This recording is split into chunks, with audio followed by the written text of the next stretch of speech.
had some tequila last night. I had one margarita. I'm not a big tequila fan. Cinco de Mayo celebration. And I had 1.5 margaritas and some unbelievable chicken burritos, which were great. Very nice. And we had music going on all day, and then we watched the UFO special at night. It was great. Sounds like a good day. It was. Let me start with this. Just because we're dealing with a pandemic does not mean states will not compete. They'll compete. We had states competing for masks and ventilators. They're going to compete for sports. UFC is going to fight. They don't care what you think in California. They went to Florida. So Notre Dame's athletic director yesterday, he's got a lot of power, and he said, you know what? I'm not sure what's going to happen, but some conferences may go, some may not. Some teams within conferences may not, some may go. But we're probably going to have a season. I can't say enough about the extent to which they're working closely together, spending time together, communicating with each other.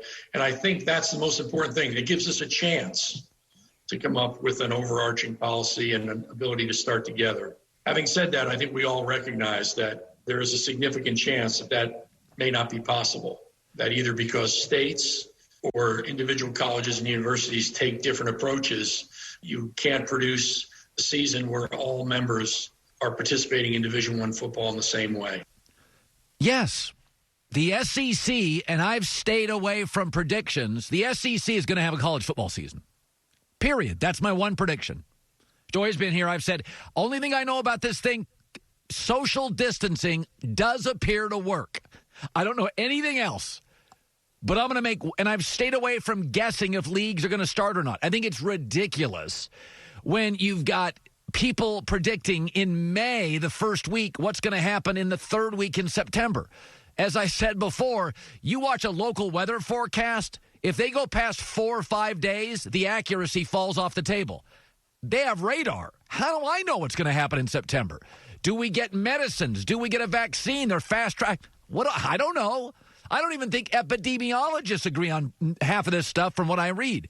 But I'll make one prediction. The SEC, it matters more in the South. That's their slogan. They're going to have a season. I don't know about the Pac-12, but why should the SEC have to wait for the Pac-12? Even within conferences like the Big Ten, Rutgers and New Jersey, they've been hit hard by the virus. Nebraska, not so much. Nebraska's like, we're all in. It's a recruiting advantage.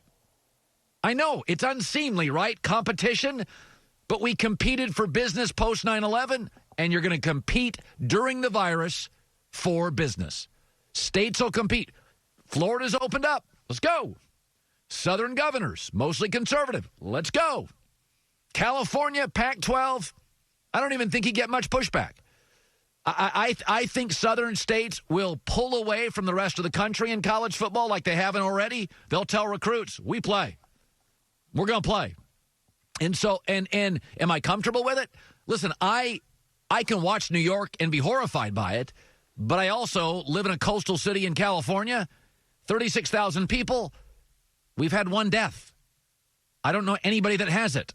I don't know anybody that knows anybody that's had it. So our life is different right now from the difficulty and the situation in other parts of the country. Not everybody's living through this thing similarly. Utah and Wyoming are different than New York and New Jersey and Michigan.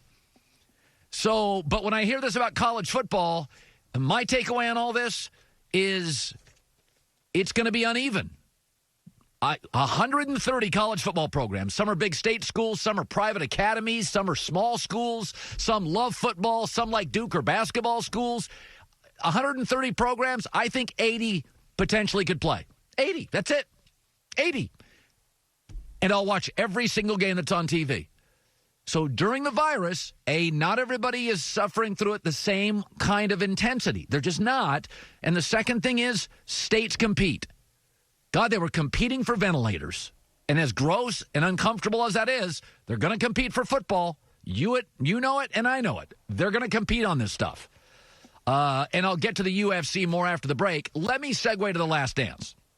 So I was rewatching something yesterday, and I've said I like Michael Jordan more now than ever. I like him more during The Last Dance.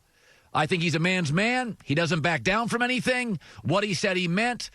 He's very true to his word. He doesn't worry about social media preening or posturing or positioning or validation. I like it. Everybody else is worried about that. He's not. And Michael Jordan is one of the 5 best basketball players I've ever seen play. In order, Michael Jordan, LeBron James, Magic Johnson, Kobe Bryant, and Larry Bird are the best basketball players I've ever seen. I do not count centers. Why would I count the least skilled position on the floor? It's not about titles.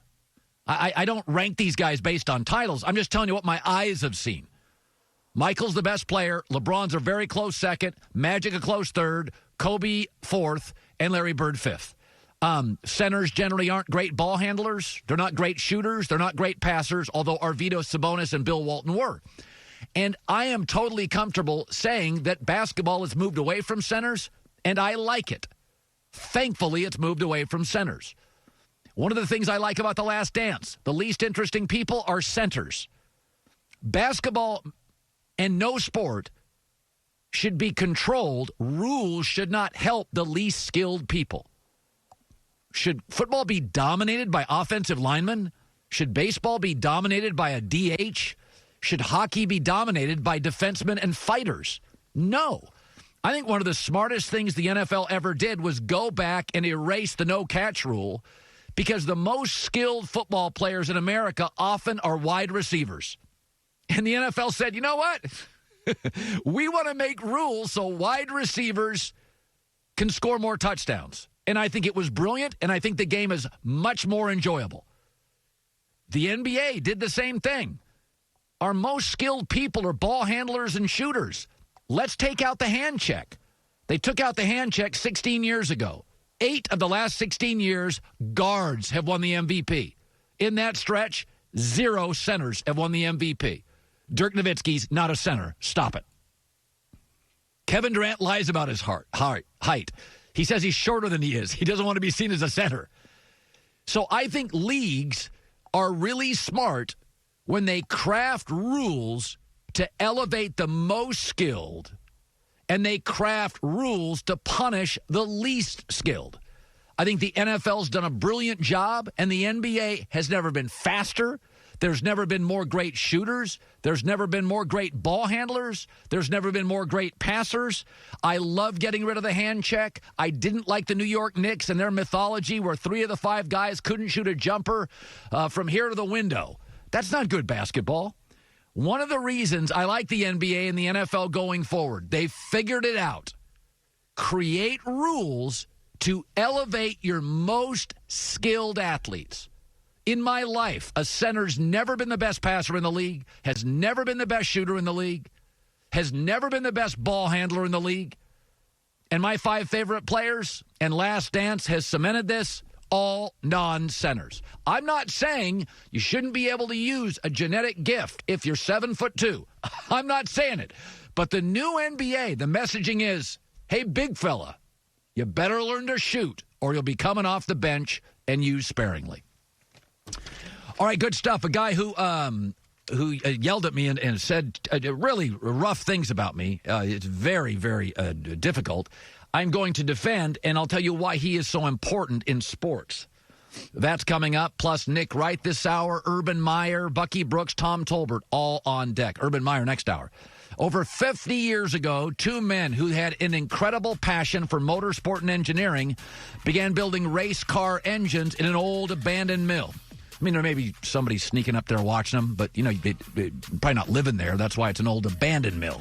They saw an opportunity on every wide-open road, a chance to prove that a 2-ton family sedan could have the performance to compete in a 24-hour track race if they put those engines in there. And they did. They put race car engines in luxury sedans and proceeded to stun the elite in the racing world. Mavericks, innovators.